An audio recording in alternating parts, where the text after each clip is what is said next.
봄볕이 따스하게 내리쬐는 4월의 오후입니다.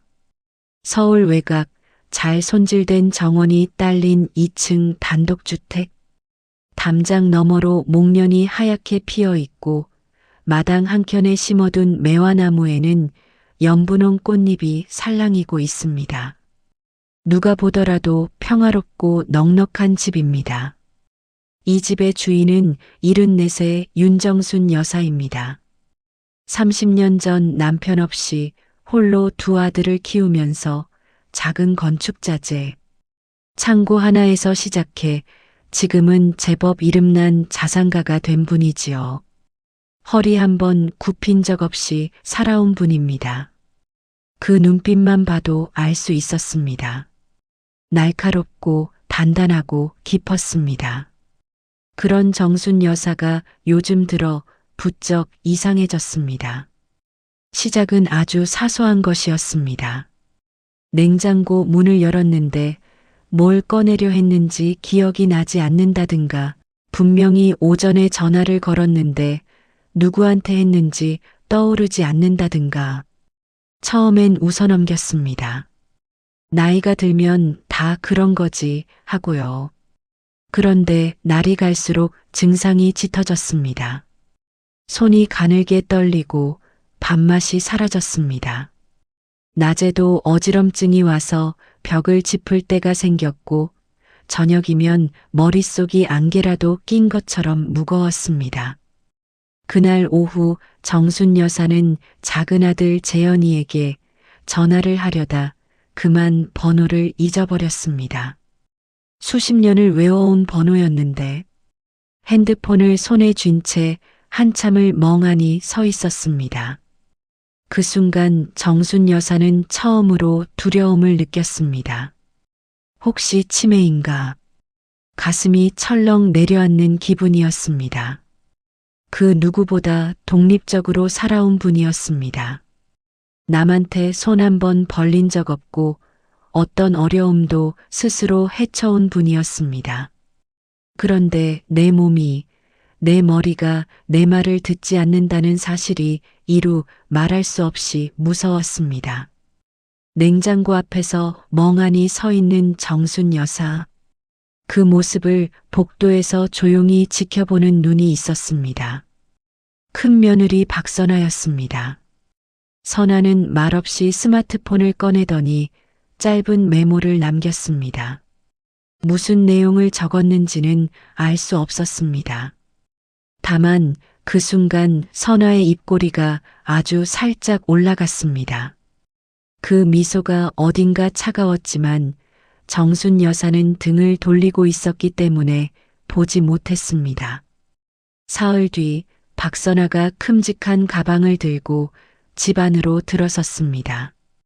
어머니 몸이 좋지 않다는 소식을 듣고 가만히 있을 수 없었다며 당분간 직접 모시겠다고 했습니다. 남편 재민도 이미 허락을 받았다고, 회사 일도 재택근무로 조율했다고 했습니다. 정순 여사가 손사래를 쳐도 선아는 이미 옷가지를 장롱에 넣고 있었습니다. 동네 사람들은 입을 모아 칭찬했습니다. 요즘 세상에 저런 며느리가 어디 있냐고, 시어머니 병수발을 직접 자처하다니 대단하다고요. 두 아들도 마찬가지였습니다. 큰아들 재민은 아내가 자랑스럽다며 흐뭇해했고, 작은아들 재현조차 형수님이 고생이 많다며 고개를 숙였습니다. 선아는 매일 아침 일찍 일어나 한약을 다렸습니다. 재료를 직접 골라 정성껏 끓인다고 했습니다. 식단도 꼼꼼히 짰습니다. 어머니 입맛에 맞게 죽을 쓰고 삼시세끼 따뜻한 밥을 차렸습니다. 약 먹는 시간까지 수첩에 기록하며 절대 빠뜨리지 않았습니다. 겉에서 보면 더할 나위 없는 헌신이었습니다. 그런데 이상한 일이 생겼습니다. 선아가 들어온 이후로 오히려 몸이 나빠진 것이었습니다. 약을 먹으면 나아져야 할 몸이 먹을수록 더 처지고 무거워졌습니다. 어지럼증은 더 잦아졌고 밤마다 손발이 저렸습니다.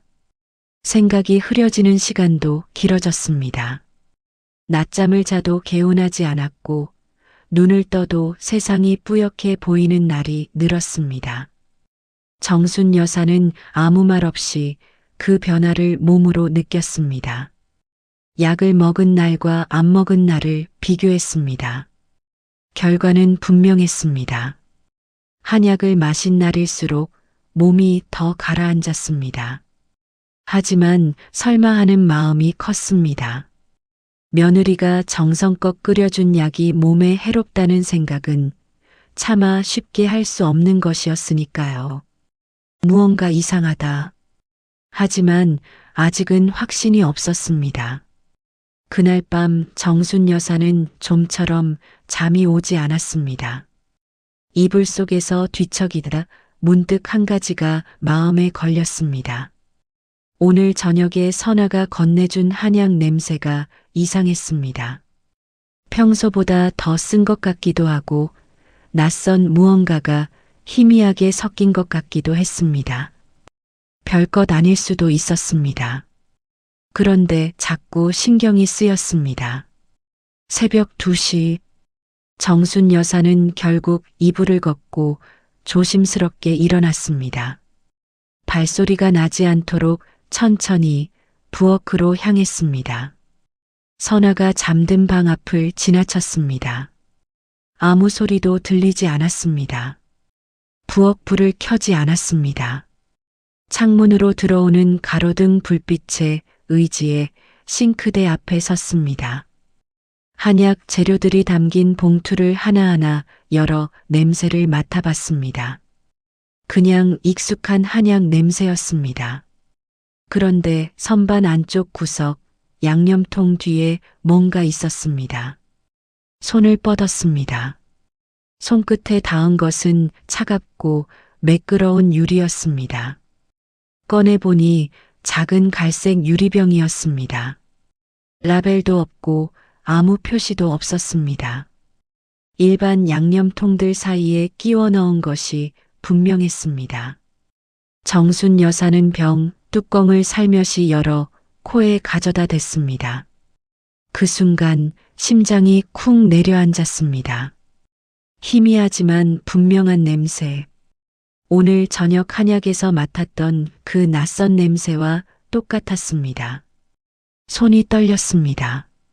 머릿속이 빠르게 돌아갔습니다. 선아가 혼자 다리는 탕약. 먹을수록 나빠지는 몸 상태. 그리고 지금 이 숨겨진 유리병. 점들이 하나씩 이어졌습니다. 정순 여사는 입술을 꽉 깨물었습니다. 설마 이 아이가 유리병을 정확히 원래 자리에 돌려놓았습니다. 손이 떨리지 않도록 의지를 다해 꾹 눌렀습니다. 아무것도 건드리지 않은 것처럼, 아무것도 본 것이 없는 것처럼, 그리고 침실로 돌아와 이불을 덮었습니다. 눈을 감았습니다. 하지만 새벽이 밝아오는 동안 정순 여사의 눈은 단 한 번도 감기지 않았습니다. 밤새 뜬 눈으로 지새운 정순 여사는 새벽빛이 창문을 물들이기 시작할 무렵 결심을 굳혔습니다. 경찰에 바로 달려가는 건 쉬운 일입니다. 하지만 그것만으로는 부족했습니다. 작은 유리병 하나로는 선아가 넣은 것이라고 증명할 수 없습니다.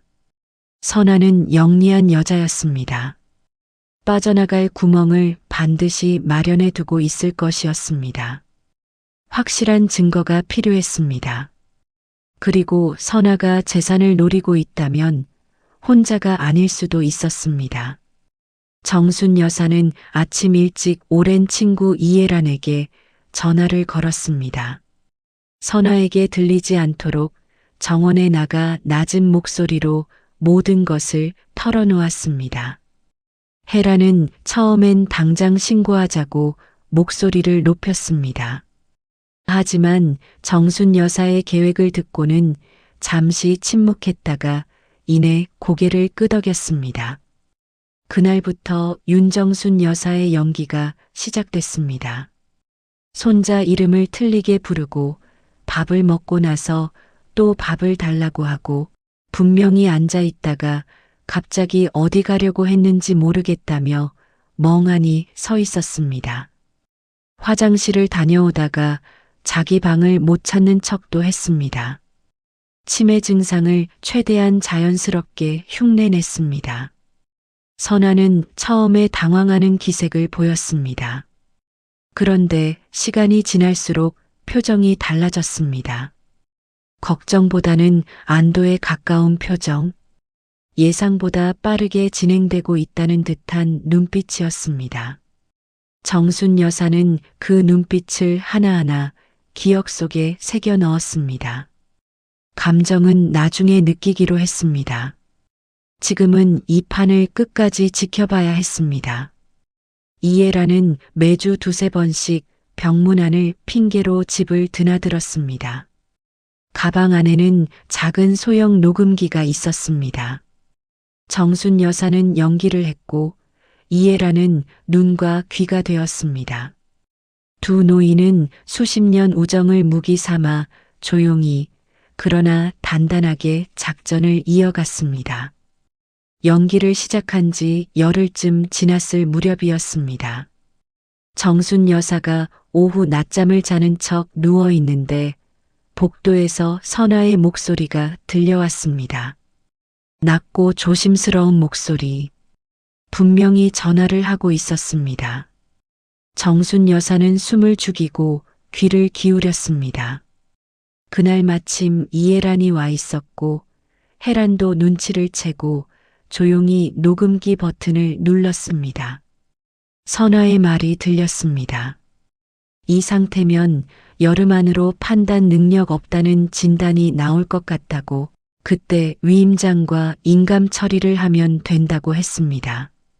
어머니 금고 번호는 이미 알아뒀다고도 했습니다. 통화 상대는 알 수 없었지만 나중에 알게 됩니다. 선아의 오빠였습니다. 두 남매가 오랫동안 함께 그림을 그려온 것이었습니다. 이불 속에서 정순 여사의 손이 천천히 주먹을 쥐었습니다. 배신감보다 더 깊은 감정이 밀려왔습니다. 정순 여사가 선아를 처음 맞아들이던 날이 떠올랐습니다. 깍듯하게 절을 하던 모습, 첫 명절에 손수전을 붙여오던 모습, 그것이 모두 처음부터 계산된 것이었을까? 언제부터였을까? 얼마나 오래 준비해 온 것일까? 그러나 지금은 무너질 때가 아니었습니다. 통화가 끝나고 선아의 발소리가 멀어졌습니다. 이해란이 녹음기를 살며시 가방 속에 숨겼습니다. 두 사람은 눈빛만 교환했습니다. 말이 필요 없었습니다. 이미 충분히 많은 것이 담겼습니다. 며칠 뒤 이해란은 그 녹음 파일을 SD카드에 담아 정순 여사에게 건넸습니다. 정순 여사는 그것을 낡은 성경책 사이에 끼워 넣었습니다. 아무도 손대지 않을 곳에 유리병의 정체를 밝히는 일은 이해란이 맡았습니다. 오랜 지인 중에 약사가 한 명 있었습니다. 혜란은 아무 설명 없이 유리병을 건네며 성분 분석을 부탁했습니다. 며칠 뒤 결과가 나왔습니다. 미량의 납화합물과 중추신경에 영향을 주는 식물성 독소가 검출됐습니다. 즉각 치명적이지는 않은 성분이었습니다. 하지만 오랜 시간에 걸쳐 조금씩 먹이면 판단력이 흐려지고 몸이 서서히 약해지는 물질이었습니다. 처음부터 죽이려 한 것이 아니었습니다. 정신을 흐리게 만들려 한 것이었습니다. 치매처럼 보이게 스스로 판단할 수 없는 사람처럼 만들려 한 것이었습니다. 그리고 그 틈을 타 재산을 가로채려 한 것이었습니다. 얼마나 치밀하고 얼마나 오래 준비해온 계획인지가 고스란히 드러났습니다. 이해라는 눈물을 훔쳤습니다. 정순 여사는 눈물을 흘리지 않았습니다. 이미 새벽에 다 쏟아낸 것인지 아니면 아직 끝이 나지 않아서인지 한편 같은 시각 집안 거실에서 선아는 남편 재민에게 와인을 따라주고 있었습니다. 들뜬 목소리로 다음 달 병원에서 진단받으면 성년후견 신청이 가능하다고 했습니다. 재민은 말없이 잔을 받았습니다. 표정이 편하지 않았지만 아내의 말을 끊지는 못했습니다. 선아는 잔을 높이 들었습니다. 창밖으로 저녁놀이 물들고 있었습니다. 그 위층 정순 여사는 성경책을 품에 안은 채 창밖을 바라봤습니다. 증거는 충분했습니다. 녹음 파일, 성분 분석 결과, 그리고 지난 몇 달간 이해란이 꼼꼼히 기록해온 날짜별 메모. 이제 남은 건 단 하나였습니다. 온 가족이 한자리에 모이는 날. 아무도 빠져나갈 수 없는 그 자리에서 모든 것을 한꺼번에 꺼내놓는 것. 추석이 2달 남았습니다. 추석이 코앞으로 다가왔습니다. 선아는 며칠 전부터 명절 준비로 분주했습니다. 전을 부치고 나물을 무치고 과일을 손질했습니다. 집안에 고소한 기름 냄새가 가득했습니다. 겉으로 보면 정성스러운 며느리의 모습 그 자체였습니다. 하지만 선아의 머릿속은 전혀 다른 계산으로 돌아가고 있었습니다. 다음 달이면 병원에서 공식 진단이 나올 예정이었습니다. 성년후견인 신청은 그 이후였습니다. 후견인이 되면 정순 여사의 모든 재산을 법적으로 관리할 수 있게 됩니다. 통장도 부동산도 회사 지분도. 선아는 그 절차를 오빠와 함께 이미 오래전부터 준비해 왔습니다. 서류도 거의 다 갖춰져 있었습니다. 이번 명절에 가족이 모이는 자리에서 재현에게도 슬쩍 말을 꺼내볼 생각이었습니다. 어머니 상태가 이러니 우리가 함께 돌봐야 하지 않겠냐고 자연스럽게 편을 만들 계획이었습니다. 추석 전날 밤 선아는 혼자 거실에 앉아 서류 봉투를 들여다보았습니다. 위임장 초안, 후견 신청서 양식, 공증 예약 확인증. 하나하나 꼼꼼히 확인했습니다. 다 됐다는 생각이 들었습니다. 그 시각 위층 정순 여사의 방에서는 불빛이 새어나오고 있었습니다. 정순 여사는 잠자리에 들지 않았습니다. 성경책을 펼쳐 SD카드를 꺼내 손바닥 위에 올려놓았습니다. 약사의 분석 결과지도 다시 한번 펼쳐봤습니다. 이해란이 날짜별로 기록한 메모 수첩도 훑었습니다. 그리고 작은 노트북을 열어 지난 2달간 집안 곳곳에 설치해둔 소형 카메라 영상을 마지막으로 확인했습니다. 이해란의 아이디어였습니다. 한 달 전 혜란이 지인을 통해 탁상시계 안에 숨긴 소형 카메라 2대를 들여왔습니다. 하나는 부엌 선반 위에, 하나는 거실 장식장 위에 올려뒀습니다. 선아가 한약에 무언가를 타는 장면, 전화를 하며 금고 번호를 확인하는 장면, 서류 봉투를 들여다보는 장면까지 고스란히 담겨 있었습니다. 정순 여사는 노트북을 닫고 눈을 감았습니다. 내일이다. 추석 아침 온 가족이 모였습니다. 큰아들 재민과 선아, 작은아들 재현과 그의 아내, 그리고 손자, 손녀들까지 집안이 오랜만에 북적였습니다. 선아는 앞치마를 두르고 음식을 나르며 활짝 웃었습니다. 재민은 소파에 앉아 뉴스를 보고 재현은 마당에서 아이들과 놀았습니다. 평범하고 따뜻한 명절 아침처럼 보였습니다. 그런데 어머니가 아직 내려오지 않았습니다. 선아가 계단을 올라가려던 참이었습니다. 그때 2층에서 발소리가 들렸습니다. 천천히 그러나 흔들림 없이 계단을 내려오는 소리. 모두가 그쪽을 바라봤습니다. 윤정순 여사가 단정하게 한복을 차려입고 내려오고 있었습니다.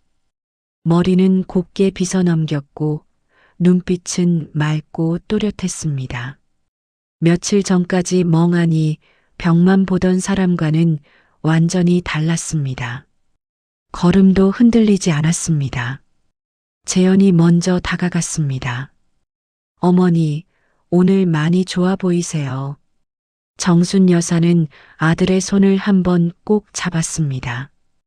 그리고 차례상 앞에 가서 자리를 잡았습니다. 선아는 아무 말도 하지 못하고 그 모습을 바라봤습니다. 표정이 굳었습니다. 정순 여사와 눈이 마주쳤습니다. 정순 여사는 웃었습니다. 아주 조용하고 차분하게. 선아는 그 미소가 왜 그렇게 서늘하게 느껴지는지 알 수 없었습니다. 차례를 지냈습니다. 음식을 나눠 먹었습니다. 아무 일도 없는 것처럼 시간이 흘렀습니다. 선아는 자꾸 정순 여사의 눈치를 살폈습니다. 하지만 어머니는 태연하게 손자들과 이야기를 나누고 음식을 먹고 웃었습니다. 선아는 점점 불안해졌습니다. 뭔가 이상했습니다. 하지만 명절 분위기에 찬물을 끼얹을 수 없었습니다. 그리고 밥상이 물러가고 온 가족이 거실에 둘러앉은 오후 2시, 정순 여사가 자리에서 일어섰습니다. 가족들한테 할 말이 있어요. 정순이 입을 열었습니다. 거실이 조용해졌습니다. 정순 여사는 천천히 방으로 올라갔다 내려왔습니다. 손에는 노트북 하나와 작은 봉투가 들려 있었습니다. 자리에 앉아 노트북을 거실 테이블 위에 펼쳤습니다. 가족들은 영문을 몰라 서로 눈치를 봤습니다. 선아만 얼굴이 하얗게 변해가고 있었습니다. 정순 여사가 먼저 입을 열었습니다. 담담하고 낮은 목소리였습니다. 지난 몇 달간 몸이 이상해진 것을 느꼈을 때부터 시작해서 부엌에서 유리병을 발견했던 밤, 치매 연기를 결심했던 새벽, 이해란과 함께 증거를 모아온 2달을 차례로 이야기했습니다. 중간에 감정이 올라오는 기색이 없지 않았지만 끝까지 목소리를 흐트러뜨리지 않았습니다. 재민의 얼굴이 굳어갔습니다. 재현은 주먹을 쥐었습니다. 손자, 손녀들은 어른들의 분위기를 느끼고 방으로 들어갔습니다. 그리고 정순 여사가 노트북 화면을 켰습니다. 영상이 재생됐습니다. 부엌 선반 위에서 촬영된 영상이었습니다. 선아가 한약 그릇 앞에 서서 갈색 유리병을 꺼내 조금씩 붓는 장면이 또렷하게 담겨 있었습니다. 선아의 얼굴, 손동작, 병을 다시 숨기는 모습까지 선명했습니다. 이어서 녹음 파일이 재생됐습니다. 선아의 목소리, 오빠와 나누던 그 통화 내용이 거실 스피커를 통해 흘러나왔습니다. 거실이 얼어붙었습니다. 재민이 천천히 아내를 바라봤습니다. 선아는 입을 열었다 닫았다를 반복했습니다. 부정하려 했지만 영상 앞에서 나오는 말이 없었습니다. 선아야, 이게 뭐야? 선아가 무릎을 꺾었습니다. 바닥에 주저앉아 손을 모았습니다. 어머니 잘못했다는 말이 나왔습니다. 하지만 정순 여사는 고개를 저었습니다. 미안하다는 말은 경찰한테 해요. 봉투 안에서 꺼낸 것은 이미 작성된 고소장이었습니다. 이해란이 전날 밤 법률 지인의 도움을 받아 준비해 둔 것이었습니다. 정순 여사는 재현에게 건네며 신고를 부탁했습니다. 재현은 말없이 일어나 전화기를 들었습니다. 선아는 그 자리에서 오열했습니다. 재미는 아무 말도 하지 못하고 창밖을 바라봤습니다. 명절 오후의 햇살이 거실 창으로 고요하게 들어오고 있었습니다. 경찰이 왔습니다. 선아는 조용히 현관을 나섰습니다. 재미는 한참을 멍하니 앉아 있다가 동생 재현에게 고개를 숙였습니다. 재현은 형의 어깨를 한번 두드렸습니다. 말이 필요 없었습니다. 집안이 비워졌습니다. 조용해졌습니다. 정순 여사는 마당으로 나왔습니다. 추석 저녁 하늘에 둥근 달이 떠오르고 있었습니다. 오래된 매화나무 아래 낡은 벤치에 앉았습니다. 이예란이 옆에 와서 말없이 나란히 앉았습니다. 두 사람은 한동안 달을 바라봤습니다. 이제 어떻게 할 거야? 혜란이 물어보았습니다. 정순 여사는 잠시 생각하다 입을 열었습니다. 내 재산 사회에 내놓을 거야. 혜란이 놀라서 쳐다봤습니다. 정순 여사는 담담했습니다. 이번 일을 겪으면서 오래 생각했다고 했습니다. 재산이 있으니 노리는 사람이 생기는 거라고. 물론 선아가 나쁜 사람인 것이 근본 원인이지만 정순 여사는 자신도 돌아봤습니다. 살면서 돈을 모으는 데에만 집중했지 그 돈으로 무엇을 해야 하는지는 깊이 생각하지 않았다고. 두 아들에게 물려주면 저들도 결국 재산 때문에 서로 싸우게 될 것 같았습니다. 이미 그 씨앗이 보였습니다. 다음 날 정순 여사는 변호사를 불렀습니다. 재산의 대부분을 사회복지재단과 지역 청소년 교육기금에 기부하는 공익신탁계약서에 서명했습니다. 아들들에게는 각자 살아갈 수 있을 만큼의 몫만 남겼습니다. 많지도 않고 적지도 않은 스스로 발을 딛고 살아갈 수 있을 정도의 몫이었습니다. 재미는 처음에 말을 잃었습니다. 재현은 어머니 손을 꼭 잡고 아무 말도 하지 않았습니다. 며칠 뒤 지역신문에 짧은 기사가 실렸습니다. 노령의 여성 사업가가 전 재산을 사회에 환원했다는 내용이었습니다. 기사에는 그 이유에 대해 이렇게 적혀 있었습니다. 가장 혹독한 방식으로 인생을 다시 배웠습니다. 돈은 가진 사람을 지켜주지 않습니다. 하지만 쓰임이 바른 돈은 세상을 조금 더 따뜻하게 만들 수 있습니다. 정순 여사는 그 신문을 접어 성경책 안에 끼워 넣었습니다. SD카드가 있던 자리에. 그리고 창문을 열었습니다. 가을바람이 방 안으로 들어왔습니다. 오래간만에 맑은 공기였습니다. 윤정순 여사가 진짜로 강했던 이유는 재산 때문이 아니었습니다. 흔들리지 않는 눈빛, 끝까지 감정보다 이성을 앞세운 결단, 그리고 복수보다 더 나은 선택을 고른 용기 때문이었습니다. 오늘도 묵묵히 살아가는 모든 어르신들께 이 이야기를 드립니다.